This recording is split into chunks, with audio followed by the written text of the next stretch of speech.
बिहार में नीतीश कुमार की सरकार है। जेडीयू की तरफ से दावा किया जा रहा है कि अगले 5 साल भी नीतीश कुमार ही सीएम रहेंगे। पार्टी ने नीतीश के सीएम बने रहने के पोस्टर पूरी बिहार में लगा रखे हैं। इस बीच अब राज्य में ये चर्चा भी शुरू हो गई है कि बिहार में 2025 में होने वाले विधानसभा के चुनाव टाले जा सकते हैं। विधानसभा चुनाव सीधे 2029 में कराए जाने की बात हो रही है। कहा जा रहा है कि जब चुनाव सीधे 2029 में होंगे तो तब तक नीतीश कुमार ही सीएम रहेंगे, यानी अगले 5 साल नीतीश और सीएम बने रहेंगे। और सबसे बड़ी बात तो ये कि इसके लिए नीतीश कुमार को चुनाव में भी नहीं जाना पड़ेगा। बिना विधानसभा चुनाव के ही नीतीश कुमार को 5 साल का कार्यकाल मिल जाएगा।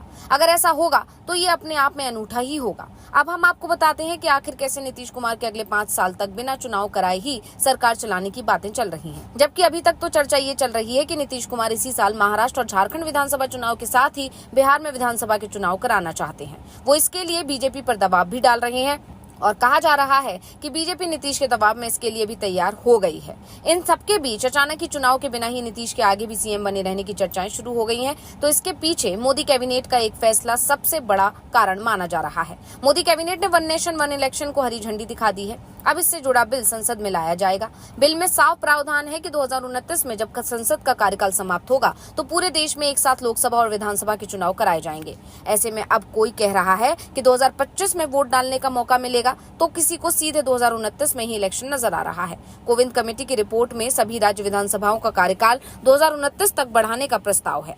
इसके अलावा पहले फेज में लोकसभा और विधानसभा चुनाव एक साथ कराए जा सकते हैं। दूसरे फेज में 100 दिनों के अंदर निकाय चुनाव कराए जा सकते हैं। वहीं हंग असेंबली नो कॉन्फिडेंस मोशन होने पर बाकी 5 साल के कार्यकाल के लिए नए सिरे से चुनाव कराए जा सकते हैं। मानकर चलते हैं कि अगर किसी कारण से 2 साल बाद किसी राज्य में सरकार गिर जाए तो मध्यावधि चुनाव में सरकार सिर्फ 3 साल के लिए चुनी जाएगी। लेकिन सबसे बड़ा सवाल ये उठ रहा है कि अगर लोकसभा के लिए मध्यावधि की नौबत आती है तो उस स्थिति में क्या होगा?